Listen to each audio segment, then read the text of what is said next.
Welcome to ABA on Tap, where our goal is to find the best recipe to brew the smoothest, coldest, and best tasting ABA around. I'm Dan Lowry with Mike Rubio, and join us on our journey as we look back into the ingredients to form the best concoction of ABA on tap. In this podcast, we will talk about the history of the ABA brew, how much to consume to achieve the optimum buzz while not getting too drunk, and the recommended pairings to bring to the table. So without further ado, sit back, relax, and always analyze responsibly.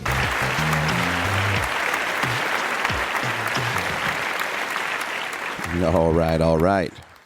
This is your grateful co-host, Mike Rubio. We are learning about sleep, so welcome back to part 2 of our interview with Nicole Shallow. Enjoy. Because again, like general practitioners, they don't get a lot of training in sleep either. I'm sure they wish they did, but there's so much to cover. And then getting access to a sleep doctor. Here we have long wait lists, and it's got to be extremely urgent in order to access it. And the support is quick, but hopefully helpful. And then there's like the medication side of understanding, like supporting parents and understanding, okay, here's how medication could help, or here's like some questions can we ask the doctor when you go in, like help them advocate for more information. Because sometimes it does get written off as behavioral. And I have written many letters saying, this is not behavioral or I cannot address it yet because I just need you to look at this and look at these different things for us. So that's where I start first with night wakings. Okay, the medical side. The medical side, because it can cause like constipation definitely happens at 3 a.m. Like stomach issues will pop up around that time. If they're wetting the bed or like different things, who knows? Headaches. If they're grinding their teeth all night, sometimes they wake up because they have headaches. Like who knows what could be causing it? Possible sleep, breathing disorder, like issues. Kids who snore, like anyone listening, if you have a client that snores, please, it's not normal. Make sure they get that checked out. Yeah. Okay. So And if we get rid of the medical side. You're saying any snoring in general or just for kids? Any snoring in general is good to get supported for sure. Because it's a blockage of the airway. Okay, so your breathing's affected, and that's bound to then affect your sleep pattern. Yeah. Mouth breathing, like kids who really only breathe through their mouth or breathe louder. And I was this too as a kid, and I still am without support. So it's like, why is that happening? And what is it structural? Is it because there's something else going on? So doctors, dentists, they can all help with that too. And you mentioned medication. One thing that I've heard a lot of parents ask about is melatonin, having their kids take melatonin. What are your thoughts on that? Yeah, so melatonin is the hormone, and it's naturally produced, but then it's figuring out why, and usually melatonin supports the initial onset, usually as a hypnotic effect. However, if a client or someone is low in melatonin, which is possible, there's research showing that it may occur where kids on like autistic children or kids in general or people in general may have lower levels of melatonin. Then a supplement may be helpful while trying to figure out why. Could be nutrition, it could be, all sorts of things. And again, I'm no doctor, so I hope to get a doctor on my podcast as I plug. I'm going to do that so I can find out more info and deep dive. But some parents have said it's been so effective. It works so well. They sleep through the night. I've had other parents say it has the opposite effect. They're like wired and won't go to sleep when they take it. Others will fall asleep really well because that hypnotic effect, but then they wake up like wired in the night. So that's the one I've heard most when it doesn't work. Yeah. Is that one. Yeah. But it can be too much. So I've had clients where the dose was too high. Then they peeled back on the dose a bit and then it worked okay. So that's where melatonin, it's over the counter here. So it's not prescribed. It's not monitored. I think in the States it's very similar where it's doesn't have to be prescribed. You can just buy it. Yeah. And every melatonin brand is going to be different. Every pill is going to be different because it's not regulated. So that's the struggle with melatonin is if you're taking a pill that says 5 milligrams, it might not actually have 5 milligrams in it. Interesting. Right? Yeah. Does that play in at all with light exposure as well? Or is there some correlation there in terms of melatonin? Yeah, production and I guess absorption of light? Yeah, so the morning is great. So if you can get light exposure in the morning, it actually helps like a little bit of melatonin onset later on. Okay. The eating and nutrition, of course, you need all the fundamental building blocks in order to have melatonin. So it's interesting. And melatonin, I mean, it's a hard one to test. Like you have to do a urine test that's timed, or it's like a blood test at the time.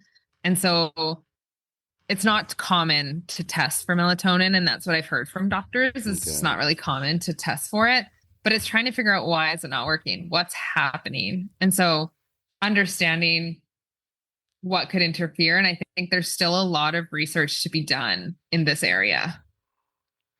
For sure.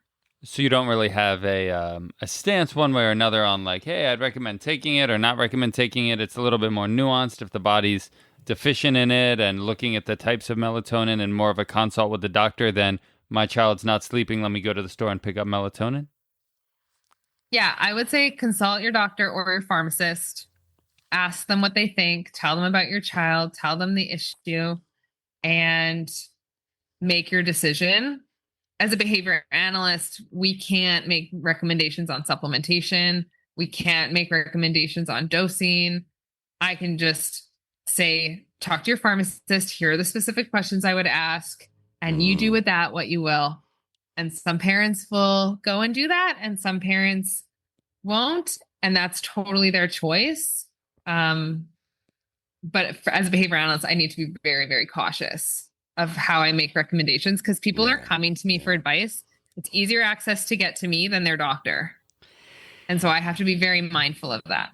So, I mean, again, you're saying I'm going to help you gauge the response to that if you choose to use it behaviorally. And that's where we're at. Yeah. And that makes a lot of sense.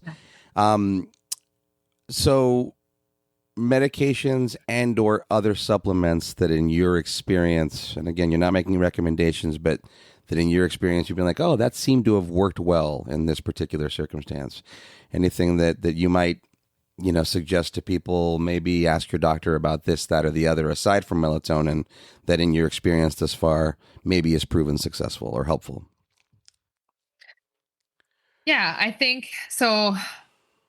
There are some cases where there's more to it. Like sleep seems to be more the symptom. The sleep challenges are more a symptom of maybe high anxiety during the day, other pieces. Maybe there's some ADHD medication adjustments that they're making. So understanding, again, it's using the sleep data to help parents make informed decisions and how to ask the right questions to the doctor, understand the side effects long-term. What's the plan long-term? Do they have to take this forever or is it just for now?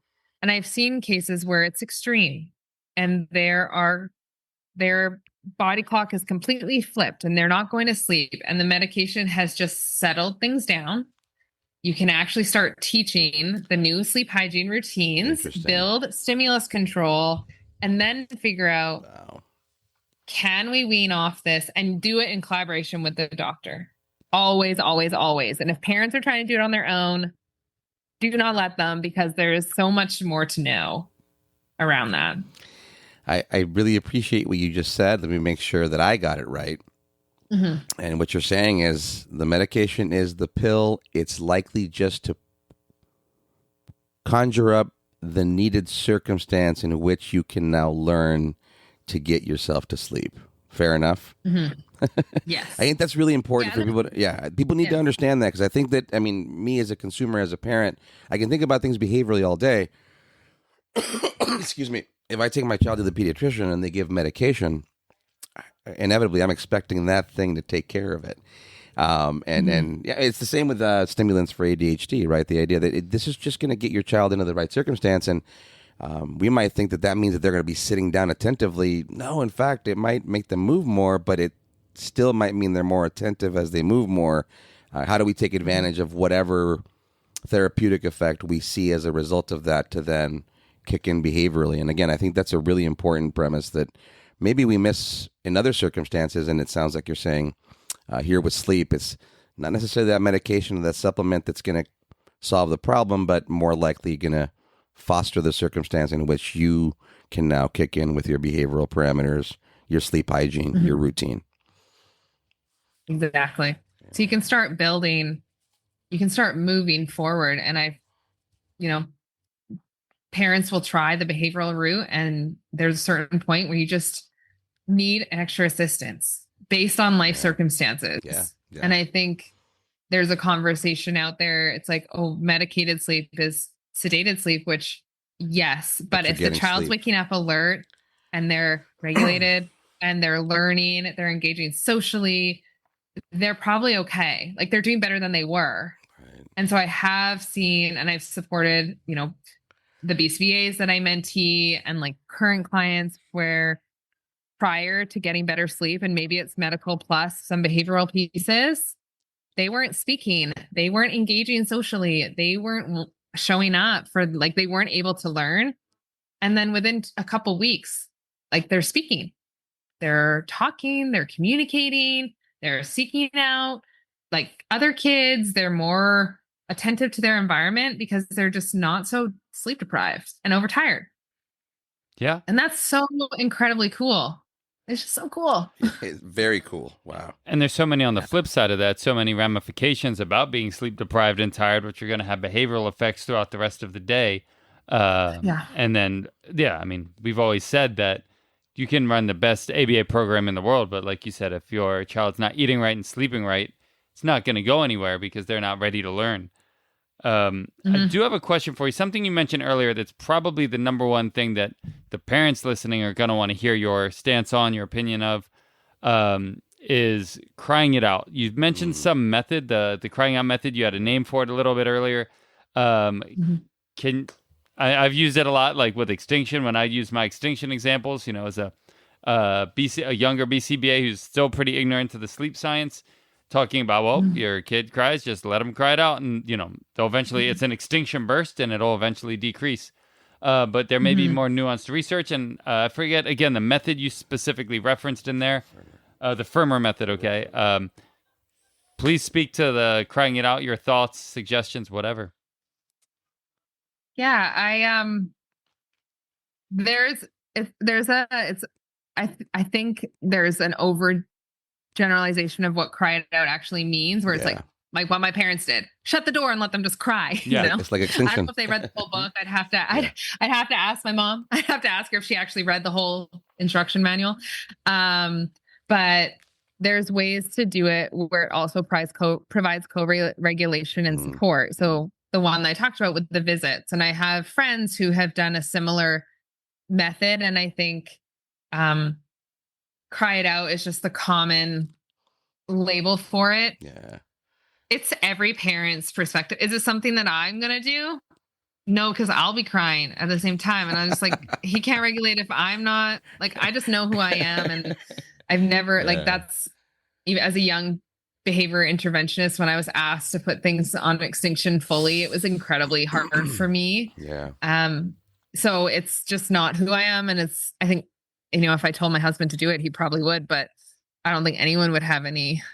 My baby's also very sensitive and persistent, I think. But there's ways to do it, like with visits, and give them some time, and eventually they do settle down. But I think there's other ways to do it where it still supports the connection. Okay. And it helps build trust, and it helps communicate to them the plan and what's happening. And just building confidence. I think cry it out to the point of get into a complete stress response. You're so tired and you just fall asleep. Like I remember doing that as a kid. I would just have a massive tantrum and then just pass out. That's not really learning anything. But some kids do learn. They cry, but then they'll settle down. And then when the parent comes back in to check on them, they start crying again. And so it's really attuning to the child, because I have supported families where they've tried that method. It's very common. Yeah. It's what you'll find on the internet. It's what a lot of sleep consultants may support with. And they're like, my kid cried till they threw up. And what am I going to do now? Like, they didn't go to sleep. They just cried until they threw up, and then they cried some more, and then they threw up more. So that's different. Okay. That is a different experience. And so it's really teaching parents to attune, and the clinician needs to know the child and recognize where they're at and try to find empathy and like figure out what they're like. There's a need that's unmet here. Something's not clicking. So, and again, without overgeneralizing too much, we're in a field that is very keen on protocols. Those protocols can become very singular. You're saying, not here, especially not with sleep. It's going to be if we've ever talked about something that's truly individualized, that's what you're pointing to here. Because yes, some kiddo might be able to cry it out for 30 minutes, fall asleep, in exhaustion. You do that for 30 days and suddenly everything is fine for whatever reason. And then you're citing the other side of it, which is if your child is crying it out to the point of vomiting, that this method clearly isn't going to be the approach that you'll be adopting long term. Yeah, Okay. that's not going to teach that. Right. What we want, Regulation. what we want is we want kids to get into their bed and be calm. Right. Because you can accidentally, like kids who build associations and condition quickly, now they see their bed, they immediately go to a stress response. Yeah. Like they are not calm. How can you fall asleep if you're not calm? If you're not happy, feeling connected. So, I mean, I haven't dove into the attachment research, but I know the authors like Gabor Mate, his work is so profound. And I think the world is really resonating with what he has to say. And I always reflect on that and like how he talks about the early childhood experiences. As behavior analysts, we need to take all of that in. We have to take it all in and know, because our field is young. There is more going on in other fields. And that's where, as preparing for this, I was looking at the research, and there aren't a ton, like a lot of the research and behavior analysis around sleep is like single case study design, which is totally, it's our classic go-to. But a lot of the random control trial studies are outside of our field, and they're showing effectiveness for behavioral intervention. But the detail in how they do the intervention is not always clear in those. That's more like a dissertation where you would probably find like the details for each case study and all of that, not necessarily the published article. So there's just so much more to know. And how do we build in all angles and the current research around, parenting, because that's changing, parenting and how to approach, it's always changing. And, emotion regulation and co-regulation, what that all means. Like I snuggle my baby to bits all the time, and he seems like he's doing great, falling asleep, putting himself back to sleep. I haven't really taught him specifically. I'm lucky though. I know not every child's going to be like that. Yeah. And I'm sure it might bite me in the butt one day. And I'm just, every night I give him his bottle when he goes to sleep. I'm like, I will figure this out one day. I don't think it's now, but I'll figure it out one day when I need to, if it becomes a problem. Yeah. But leading with love, leading with compassion and understanding, and letting go of control.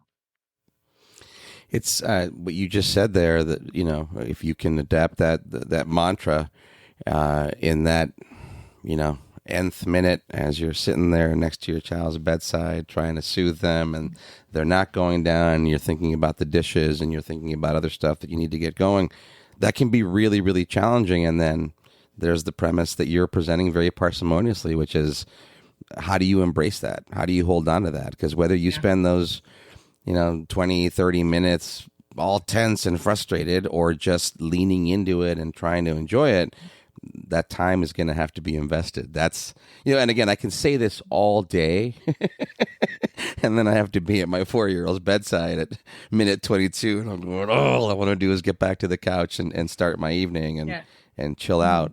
That's a lot. That's a lot. That's, true embracing of that parenting responsibility. And But it's worth it. It's worth it. And then I'm sure you're learning that too as a young parent. The more you front load, the more you put it on the front end, the more prepared they're going to be. And there's still going to be things that you have to figure out and little problems you're going to run into. What, in your experience, what has been the red flags that pediatricians, or in your advocacy, what are the buzzwords? What are the things that pediatricians will listen to and then go, oh, now I might refer to that subspecialty through the insurance coverage? Or, because I think that's one constraint, and sleep might fall into that. One constraint that pediatricians do face is we're going to look at it from a developmental trajectory. Yep, that's a pretty common problem across the board. Maybe we're going to use this "they'll grow out of it" phrase. It's not really something that we're well versed in. And then now I'm referring you to a subspecialty that might take you 6 to 9 months to access. What's your experience with that in terms of, in your advocacy, what do these medical professionals listen more clearly to if you can give that information or point the parent in that direction and say, hey, tell them this is happening. And then, oh, yes, let's move toward medication or something else. Yeah. So I usually support with a letter, because I know families will get overwhelmed going into stuff, yeah. And especially when you only have here, like with your GP, you get about 10 minutes. I think it's 16 minutes on average here in the States. Right. Exactly. Yeah. So you got to have one complaint. It's like 1 minute, one appointment, one issue. So, I support the family in advocating that, your general sleep routine and sleep hygiene pieces are, in check, and or this is why we can't get them in check. Some of the top ones definitely is the breathing thing. If there's any sort of airway breathing issues, or maybe cyclical constipation issues, those are huge, because I've worked with clients where they'll sleep well for 3 weeks, and then all of a sudden, their behavior and their cognitive awareness, even it impacts their ability to learn. They're not sleeping for about a week and a half, and then all of a sudden they start kind of back. Their sleep isn't perfect, but they're sleeping back in their general rhythm. That has been a blockage, full blockage. Parents didn't know they were constipated, but constipated doesn't mean not pooping. It can mean other things, and that's not always known. And something I've learned over the years. And then kids who have really picky diet, really restrictive diets, maybe they're drinking a lot of milk and they only eat cookies and fries, that's it. Mm-hmm, mm-hmm. And chicken nuggets. Probably chicken nuggets. Yeah. Always. But even I've had clients that cookies and milk. That's it. That's all they'll consume. Maybe something else here and there, but very rare. Mm-hmm. I feel for those parents. So how do we, I now know from my clinical experiences, sleep can only move to a certain point until we address the feeding. And it's usually more complex in that way. And then also a blood panel might be necessary. Are they low in iron? Are they nutrient deficient? Is there thyroid issues? Is there anything else going on? Because you can and again, I've done it. Parents are yeah, I'd still like to go ahead and try a few things. And I'm okay, we can try this, because the feeding part is hard. Yeah. Adjusting feeding is way harder than, I think that's even sometimes can be harder than sleep. It's also more intensive and costly to do that direct feeding intervention that's required in those cases. So, but I have only ever been able to get so far, and sometimes nowhere, improvement for a little bit, and then it just spirals right back. And that's when I know this is a bigger, deeper issue, and we need a bigger team around us to get this sleep on track. It's not just a stimulus control issue. Although the stimulus control issue is still present, there's something else going on. Okay. I was going to say that. Use a Mike Rubio word, multivariate. Multivariate. Yeah. So, and again, you sort of delineated. Sometimes you're going to move some basic things forward in terms of routines, knowing that it might be a drop in the bucket. And then sometimes you have to flat out say, no, we just have to wait until you resolve this eating or feeding issue, because without this being resolved, there's very little that we can do. It's fair enough. And gather more information, I think, to really portray to the doctor who's who ideally, if they had more time, I think would be able to lead a team like this. We just don't live in that. It's just not available. But the doctor can then figure out, okay, is this like a children's? Do I need to like refer them to children's? Do I need them to get for the sleep doctor that they have? We have like a really great hospital here. Can they see that sleep doctor? Like, is there, they might need a sleep study. Can we get them on the list for a sleep study? Find out what's happening. What is causing the wake up? Is it neurological? Like, does their EEG report anything? Like, what is it? And so, because kids can wake up by seizure and parents like might not even know. Like, we don't know. So that's where it's like always, and I used to just ask a blanket question. That's how I was taught. Are there any medical concerns? Mm-hmm. We're familiar with that question. You know, and it's in our ethics like, code. no, there's nothing. There's nothing. Nothing and at I was all. like, okay. And then I would ask the list. Oh, maybe. Oh, maybe this too. Maybe that. Nice. And I'm like, okay, so it sounds like there's actually a lot of maybe medical issues. Let's put together a request for the doctor so the doctor can clearly see like these are the symptoms. Here's another professional who's done a more detailed assessment to rule out like your pamphlet of sleep problems. Like, don't send them home with that. Need them to get a referral. So, and you're working with kids, people all across the board, or are you specific to individuals on the autism spectrum? Yeah. So the coverage, so how coverage works here in British Columbia is autism funding. Okay. So BCBA Gotcha. services are covered under that. We're not covered under extended health yet or any government funded resources unless it's created in a way that allows for that. Okay. There's other grants and things like that we can get coverage from, but like your general public wouldn't necessarily have Gotcha. coverage. That's why I'm creating the podcast. That's why I'm creating more resources, because I mean, at this time where, you know, funding can get cut at any moment, families should still deserve to get information, have access to the knowledge. And that's what I've learned. When parents know, they can make changes for a large majority of the cases that I support and that parents that I talk to. Sometimes I'll get inquiries too, where they're like, I have this problem. Like, it's usually after a night of poor sleep. And then they've done some more research and they found the knowledge. So they figured it out.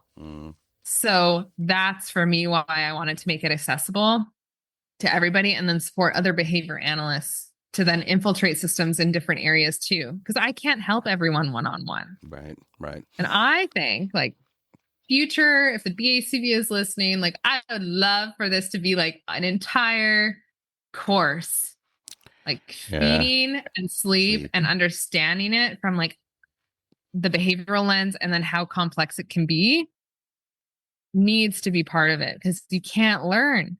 You can't learn if you're not sleeping, and all we do is teach. That's a great point. To me. No?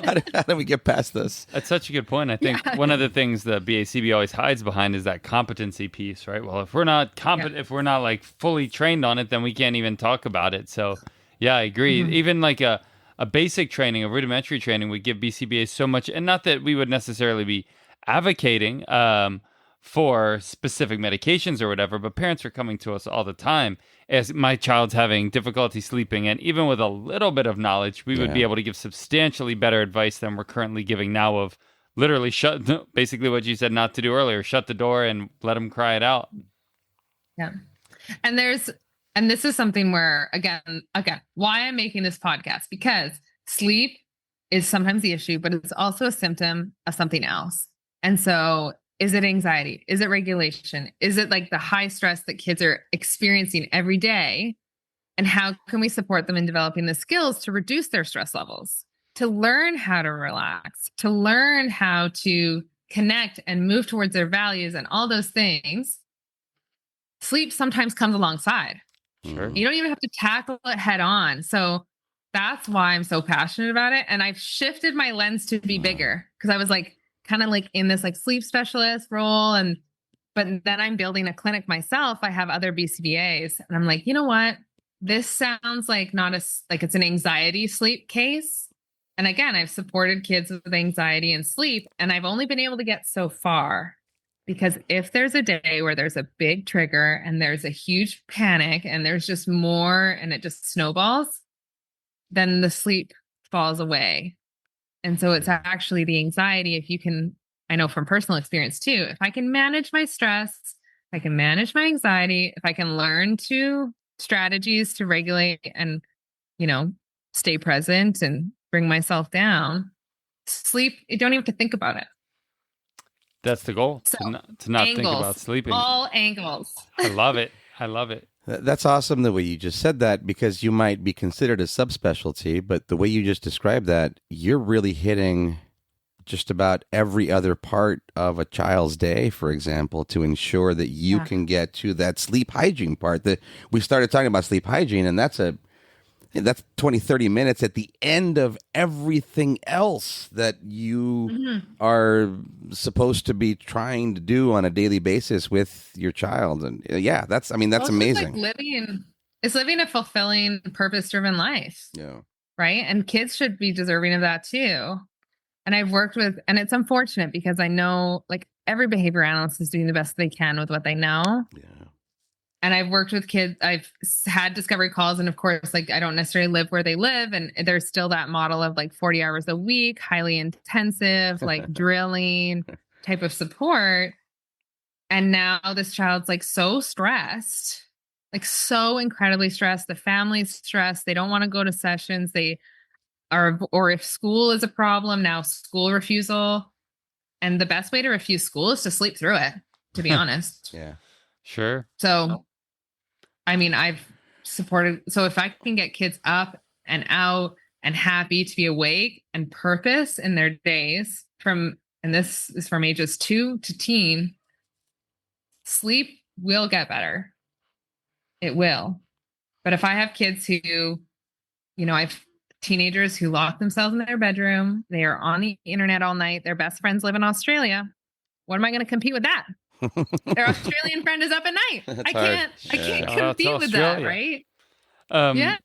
So you work primarily with individuals with autism because of the funding. How do you think the autism diagnostic piece plays a role in how parents approach, or even how you recommend them dealing with the sleep piece? Yeah. It's coming at it in a way that supports them and based on understanding how their brains work and how they learn. How do I support them through regulation? Because some kids, you can't explain it. Like I've had one case where I think the kid must have been listening in the background, to be honest. And I explained to mom how light TV, like light from the TV and just having the TV on when falling asleep could be causing night wakings, difficulty falling asleep, and blah, blah, blah. And I just gave the science and some rationales. And then the next night, the kid decided that he was going to sleep in his room as long as the dog was with him. And he slept in his room through the night, didn't need mom. And mom was, Lord, just like, that's all they needed was the rationale. That's like, not always, but sometimes. Other kids, it's how do we go about it in a way that just supports them and how they learn, and understanding what they need at night. And why are they needing this at night? Are they not getting it during the day? What is scary about nighttime? What is interfering? Because it's behavioral, but there's also like the thoughts, the feelings that come up at night. And so it's so much more complex than just throwing interventions. Like you really have to have a really good understanding of that person and their daily living and where they're at. For sure.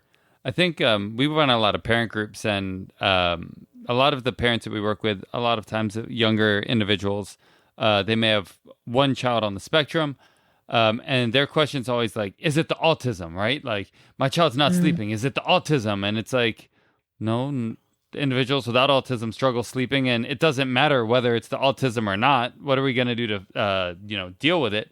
But do you get that kind of thought process with your families, like that autism piece? Now, because my child has autism, is that why they're not sleeping? And kind of how do you advise through that? So I support them in understanding that, yes, of course, autism, there's a higher prevalence of sleep problems. Okay. 40 to 80%, like in the research prevalence research. That's good to know. It ranges, big range, but it's it's a lot. And you talk to any behavior analyst, they'll be like, yep, that math kind of maths out based on my caseload. So there's many reasons. And we talked about like how the physiological differences are. Of course, sleep is very much a brain thing and autism is a brain difference. And so we can kind of hypothesize that that could be why too. And then when you get into the day to day, they are exposed to more stress and they have, there's more challenges every day. And so people who are in high stress positions, or even like neurotypical people or other diagnoses who experience high stress, their sleep will be impacted as well. And so that all makes sense too. And then same thing with autism, like the research is showing that versus I guess the neurotypical track based on the research that they're doing versus autism, they don't necessarily grow out of it. And we kind of touched on that earlier, is that routine, that rigidity, that sameness helps feel safe. The brain feels safe. The nervous system feels safe with sameness. So changing it may require more nuance than maybe a neurotypical who could, like a parent might read some blogs or hire a sleep consultant that's not specifically trained and see results. Whereas if you hire a sleep consultant who doesn't understand that difference, may not see the same results. Wow. So that pertains to anything from getting a bigger bed to, I don't know, changing bedding to what items you're trying to grow out of to soothe you. I mean, am I getting too nuanced, or is that right on? Yeah. Yeah. I'm supporting clients like right now where it's trying to transition from a room they've slept in for like over 10 years. And you're going to disrupt something. Right? You know, you're likely to disrupt something. Yeah. And I can write amazing I can do a social story. I can try to prep, with visuals and all that. But when it comes down to it, they're going to have to move spots and it's going to be uncomfortable and it's going to be scary. Like their nervous system reacts like there's a bear in front of them. So it's terrifying. Change is hard. Sure. And sometimes persistence, the parent can be persistent, but I'll tell you, some of the kids I work with are so persistent. And we know that, right? Like they're more persistent. We have other adjectives we use instead of persistent. Persistent's a nice one. Yes, they're very driven. Very driven to get that sameness back. Yeah. For sure. Another question I have that I think people will be very interested in, it's something I know Mike's dealt with his little one, is naps. So what are your recommendations, or do you have recommendations around naps? How long they should be, when you should start them, when you should fade them out? If the person doesn't want a nap, should you fight that? Like, what are your thoughts on naps? Yeah, so I always bring it back to the science. I mean, I'm in the midst of figuring out, do I drop the second nap? Do I let the one nap go? And I know. You're at that age. You have the second nap. You just reminded me of that. Yeah. And I'm like, do I let it go for 3 hours? That seems extensive. But I'm like, ooh, but I also love that idea. like, is this gonna hurt me later? And so under 2 years old, it's very different. There's the 2 naps and then you end up dropping it. And so I'm not clinically trained in under 2. Like I haven't dove deep into that. And I'm shocked myself, actually. Like I haven't dove deep into it for my son. I just follow his cues and follow, I'm like, oh, he's teething. Okay, of course. Like things, he's starting to walk, of course. I also see in young kids who are moving through developmental milestones at a different age. So let's say kids who start talking at like age 3, or they're starting to learn a lot of new things all at once. Sometimes their sleep will get disrupted. And that's almost like that regression that maybe they didn't have when they were babies and toddlers, but it happens later. So it's just reassuring parents that let's just let this ride out and see what happens in the next week or so before like trying to control it. And that's why I catch myself right now. And now I forgot the question. Naps. Yeah, no worries. So naps, you Yes. mentioned under 2. That's not necessarily your area of expertise, but you've got the 2 naps. Then as they get older. So also recommendations on if you recommend people take naps, should fade naps, at what age? Any thoughts on that? Yeah, absolutely. So between the ages of like 2 to 5, there's that nap window, and the nap range and duration will shift.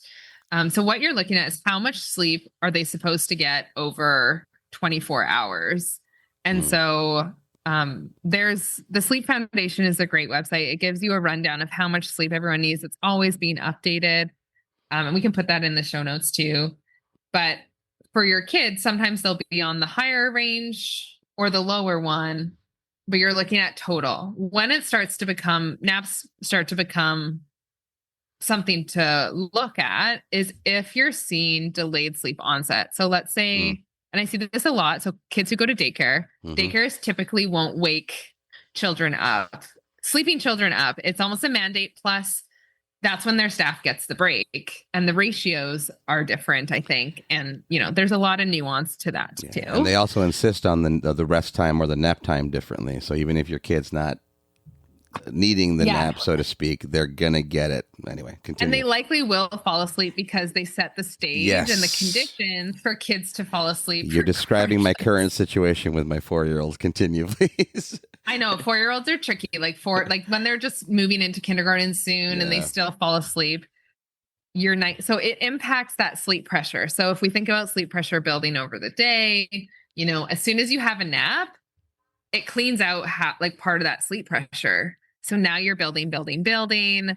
So for your 4-year-old, if they're taking an hour and a half nap during the day, that could add a lot more time in the evening. Yes, and you're like, does. I would like you to go to bed at 8. You're still up and it's 9:30. Yep. And now they've spent too much time in bed awake.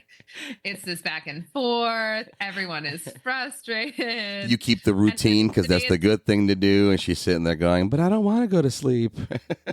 and usually kids are like, they're pretty accurate. Pretty honest.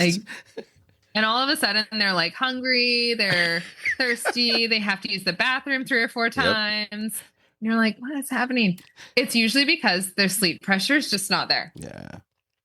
And that's it. And that's what I tell myself when I'm getting like, why aren't you sleeping? I'm like, yeah, mommy did let you sleep till 4 because she just wanted to do a little extra work. And I'm like, that was my bad. Yeah. It happens. And then there's other days where it's not a problem. Like the nap may not be as interfering. So it gets confusing. So I support families. If you're struggling with the nap, log the data for like 5 days. Okay. See what the patterns are. Notice how it's different on weekends when they don't nap and when they do nap, and see how much sleep they're getting in 24 hours. That'll tell you. Yeah. And maybe it's a moving into an acceptance piece, because sometimes we can't control the daycare environments or the other environments that are causing the nap. So what can we do? Just might be different routine on weekdays until they're in kindergarten or until the nap is 100% gone. And that schedule dictates it. Yeah, no, that's so the weekends, she doesn't want to nap because she's here with us and she wants to be up. And all that means is an earlier bedtime, but it also means we're going to have a little bear, roaming around toward the end of the evening sometimes. So yeah, I think you're nailing it, and I really saw that at your last birthday party. Well, she didn't want to go to bed for sure at the birthday party. But yeah, I think that's really important. Just the variability that is very easily interpreted as misbehavior or as challenges, and it's not to say that it's not. That's where the data tracking is what you're pitching, and it's very important to do the observation, the keen observation.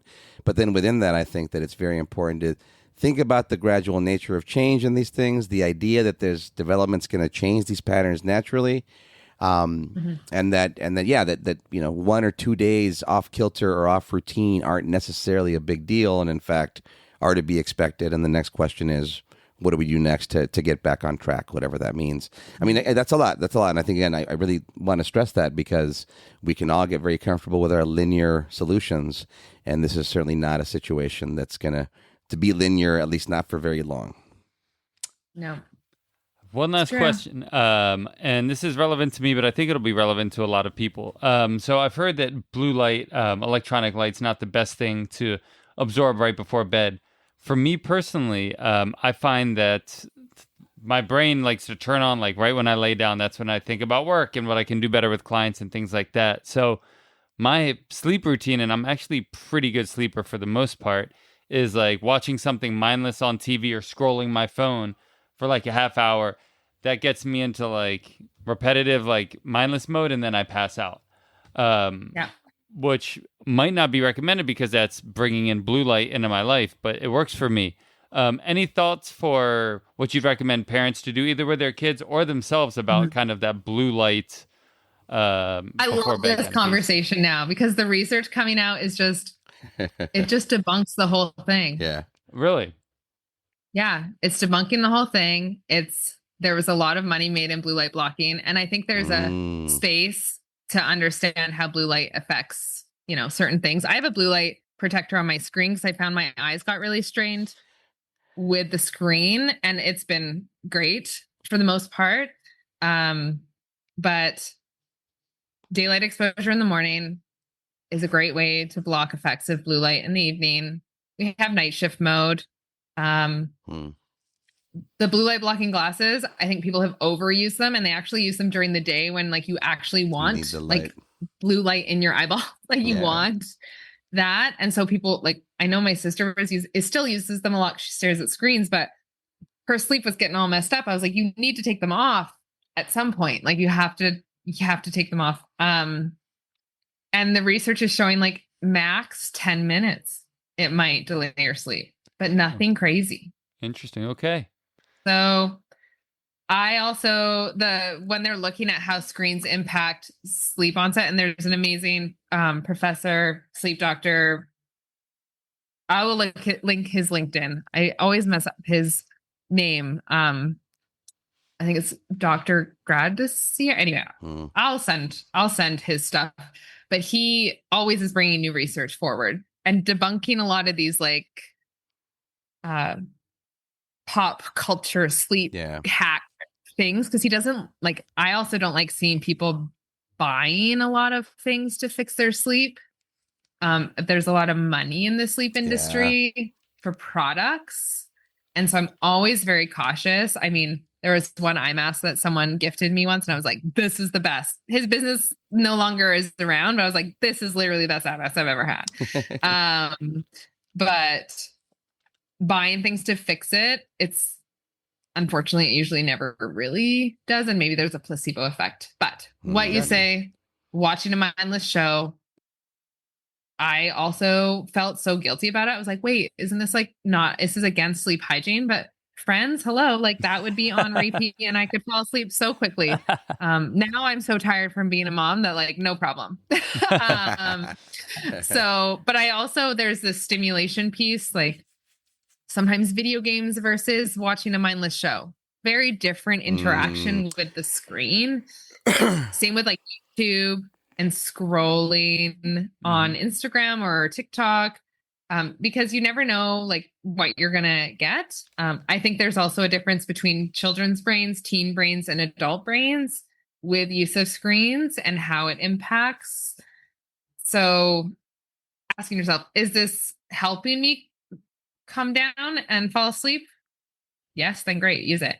Is it keeping you up? Because I know the other night I started watching Sirens and I was like, whoa, this show is so fun. And I don't get a lot of time to watch TV anymore.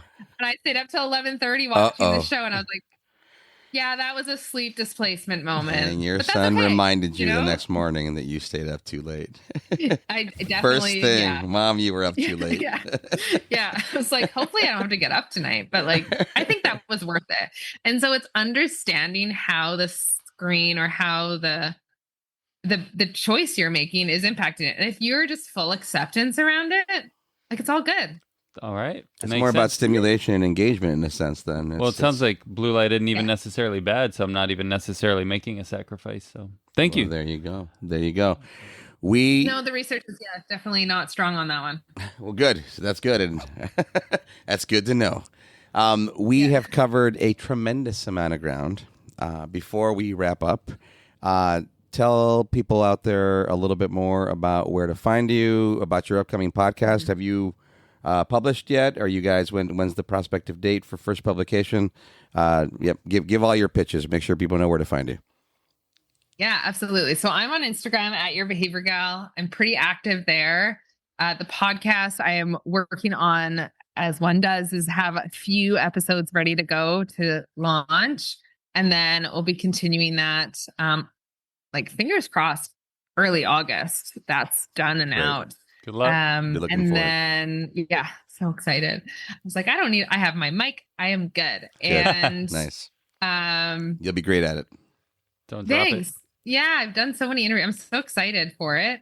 And I just want to deepen the understanding, the awareness. Because I just have I'm just very passionate about this topic. And I'm excited to bring in other professionals and go even deeper around it. So, Heck yeah. yeah, you can find me there. And then I have a free guide for BCBAs, just diving into sleep. That can be found. You'll find that in the link in bio on the Instagram. I can also link it in the show notes here. So Yeah. when you download that, you'll be added to the mailing list. You'll get all the updates as we go. So you said, Yeah. and we'll link all these in the notes. You said the Behavior Gal is the Instagram. You said the podcast. Yes. You didn't. You said you can find it there. You didn't say where. Is it the Behavior Gal Instagram they would find the podcast? Yeah, it's going to call the podcast going to be called Your Behavior Gal Podcast. Oh, there you go. And all of that. Like, I mean, if you follow me on social, you'll get the details. Absolutely. All right, so follow Nicole, the Behavior Gal. Your Behavior Your Gal. Behavior Gal. Behavior Gal. Your Behavior. Your Behavior Gal, spelled with a U. The behavior spelled with a U because I'm Canadian. That's right. Very nice. Oh, That's snap. good you pointed that out. Behavior. However, ABA on Tap can be of assistance. Please let us know. Reach out. We've been doing this for a little while, so glad to lend whatever knowledge we might have gained along the way. Nicole, it's been a real pleasure to speak with you. Thank you so much for your time. We wish you all the best and hopefully see you again soon in the future. Maybe on your podcast. Yeah. Yeah, absolutely. All right. Thank you so much. I'd like to do a quick little wrap up here. So, lead with love and compassion, work through the medical rule out, practice sleep hygiene, and Always analyze responsibly. thank you so much. Cheers, Nicole. Always analyze responsibly. ABA on Tap is recorded live and unfiltered. We're done for today. You don't have to go home, but you can't stay here. See you next time.